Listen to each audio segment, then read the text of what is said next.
Павлодар облысында ауылдардың тек 20%-ға жуығы ғана орталықтандырылған ауыз сумен қамтылған. Бүгін Астанада журналистермен кездескен өңір басшысы Қанат Бозымбаев осылай деді.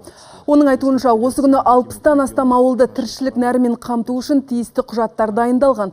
Осылайша 2020 жылға дейін өңірдегі елді мекендердің 40%-ын ауыз сумен қамту көзделуде. Бұдан бөлек су тасқынының алдын алуда назарда екенін айтты.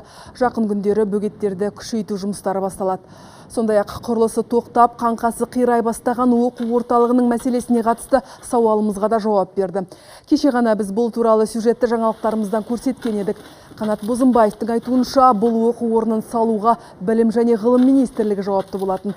Бүгінде құрылысты қайта жандандыру мәселесі қарастырылып жатыр, деді ол. Қазір Білім министрлігі тиісті құжаттарды әзірлеп отыр.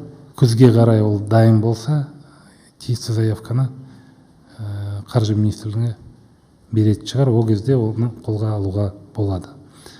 Біздің тарапымыздан қандай көмек керек болса, біз Білім министрлігіне оны әрине көмектесеміз, жасаймыз.